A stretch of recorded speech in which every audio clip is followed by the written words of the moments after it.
Good morning, students. Welcome back to the third third video of chapter 10, the non-finite verbs. Today we'll be discussing participles.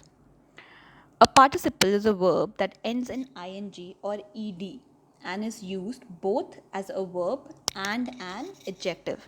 So remember this thing. The only difference as to why participle is a non-finite verb and not a finite verb is because these words are used both as a verb and as an adjective. So in any sentence you will see one word which is acting as a verb and also as an adjective. Those words are known as those words are called participles. So yes, participles can be present participles, that is the ing form of the verb, or the past participles or perfect participles having plus the past participle, that is the ed form of the verb. Here, ed form. Yes. Since a participle is partly a verb and partly an adjective, it has some of the force of both. It is a verbal adjective. So participle is the only verb is the are the only form of verbs in English grammar that can work as both verbs and adjectives. So they are also called verbal adjectives. Let's see some examples here. We saw a boy painting his wall. Now remember, in an infinite verb sentence, in a sentence where you have to mark an infinite verb, always remember there will be a finite verb.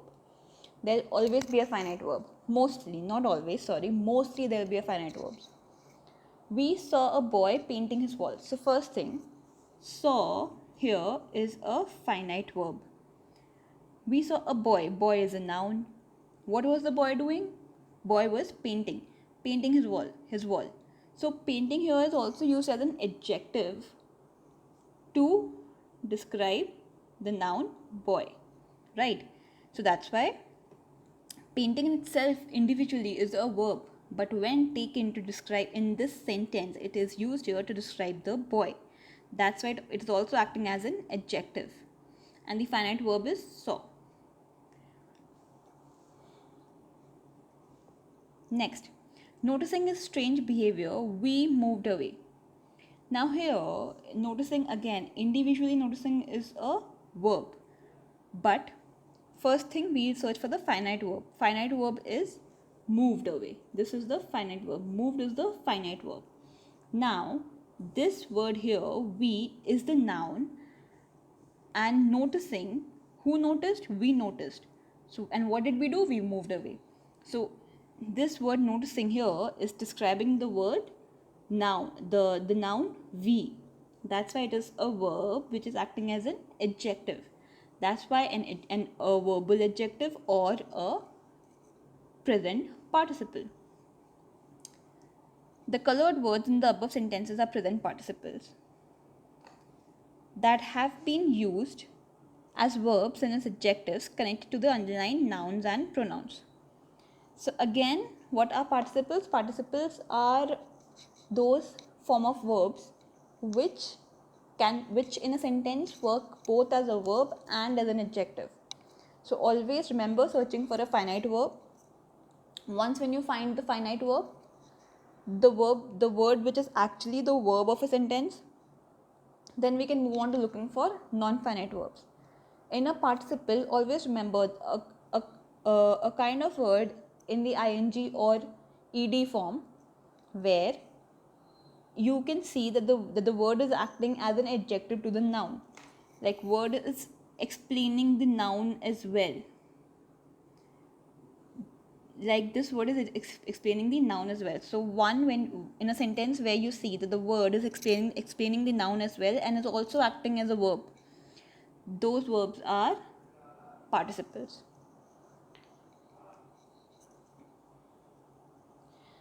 Now, present participle forms of verbs always end in ing.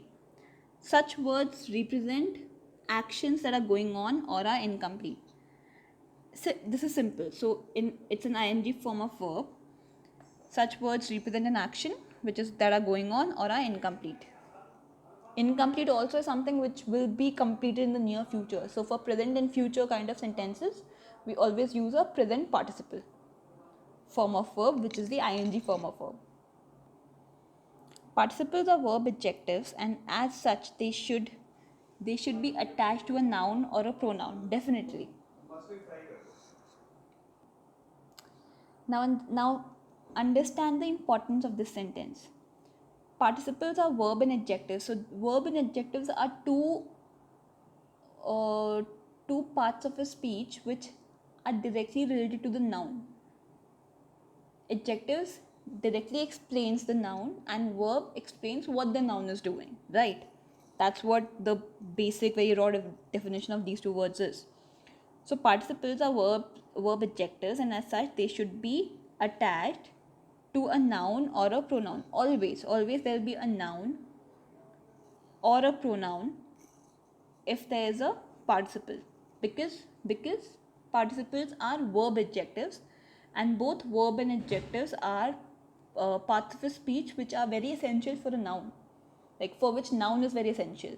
So verb and adjectives दोनों के लिए noun बहुत essential होता है, क्यों? Because adjectives क्या करते हैं, nouns को define करते हैं कि noun क्या कर रहे हैं, क्या नहीं कर रहे हैं, कैसे दिखते हैं. They explain, they give a little definition about the noun, they give a little detailing about the noun. और verb define करता है कि noun क्या कर रहे हैं, right? So like action verb. So participles are verb adjectives, and as such they are always associated with a noun or a pronoun. For example, crying with pain, the young girl sat down. So crying is attached to the noun girl. Now again, crying here is definitely a verb, and crying with pain, the young girl sat down. So this explains the young girl. What was the young girl doing? She was crying. So this is also defining the young girl. That's why it's a participle. However, exceptions are possible. Anywhere in grammar, exceptions are possible. The first sentence in an exceptions example is taking all complaints into consideration. This is the best way. Now in this sentence, you can say that there is no specific noun or subject.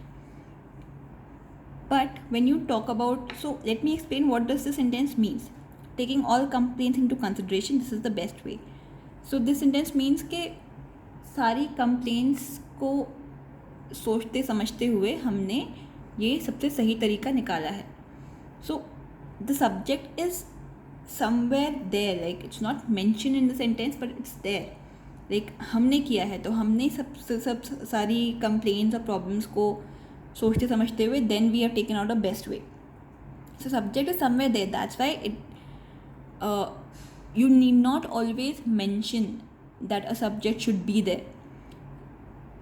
This sentence can also be like we have taken all complaints into consideration and we have come up with the solution which is the best way. ऐसे बोल सकते थे, then that wouldn't have been a participle at all. That would have been a proper verb present perfect tense sentence. But here, taking all complaints into consideration, this is the best way. This means that we have taken all complaints into consideration and then we have come up with this the best way. Taking all complaints means सारी complaints को हमने सोचते समझते हुए ये सबसे सही तरीका निकाला है. Next, generally speaking, their workers had only one main problem. So when you speak like this, like taking all complaints into consideration, generally speaking, these are some ways of speaking in English grammar. This is less of a grammatical, more of a verbal grammar. So generally speaking मतलब उनकी बहुत छोटी परेशानियाँ थी, but एक बड़े तौर पर generally speaking means a bigger point of view. With a bigger point of view, the workers had only one main problem.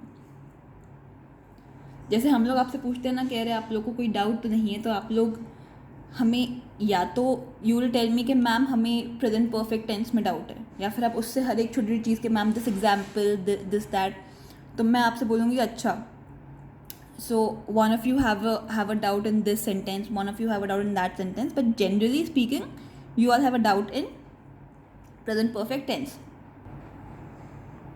So that way, like, not going by small complaints, but overall solving the one major issue. Now look at the following sentences. The piercing scream was heard. The chirping birds flew. Now here, even if the sentence doesn't have a noun or a pronoun, first thing, the piercing scream was heard. So एक scream आई थी, कहीं ना कहीं से आई होगी. That can be a thing or an animal. Now here, if you see this word piercing, individually piercing is a verb, but यहाँ पे it's acting as an adjective, qualifying adjective. Piercing scream, कैसी scream? Piercing scream. Piercing means एक बहुत ही shrill voice होती है जब आपको लगता है कि आपके कान में चुभ रही है. So that the feeling of चुभना of the voice is known as piercing. So this piercing scream was heard. So this is so here the word piercing qualifies as an adjective for scream. Now the chirping birds flew. Again, what kind of birds? Chirping birds flew. So the participles in the above sentences have been used simply as qualifying adjectives. They are known as participial adjectives. So the words here are used as qualifying adjectives and therefore they are known as participial adjectives. Perfect participle represent an action as completed sometime in the past. So yes, this is also very easy. So present participle, ing form of the verb, something which is going in the present or is left incomplete and will be completed in the future. And perfect participle is the ed form of the verb which represents an action that has been completed in the past. For example, having completed his work, he felt relaxed. So here completed is the ed form of the verb which is the perfect participle. Having gone that far, he wished to stay for days. Having woken up early in the morning, she could have taken a walk. So here you can see that the word completed, gone. Now gone is not an ed form of the verb, but it is the past form of the verb. So remember this thing. Not always यही होता है ना कि आपका हमेशा form का verb का past tense ED नहीं होता. So always the past tense of the verb, not the ED form, the past tense. Mostly it's the ed form, that's why we call it, that's why we generalize it in a way, but not always. So yes, so words like completed, gone, woken up, these are the perfect participles. And having completed, having gone, having woken up, perfect participles, like something that has been just finished in the past. So this was your non-finite verbs, and here we end with the third chapter, or with the 10th chapter, sorry. Now next I'll be sending you the exercises. Do them by your own, and then I want your books for correction. And yes, some exercises you'll be getting. So exercise C and exercise D you will do on your own. Thank you so much, students. I'll see you on the next class.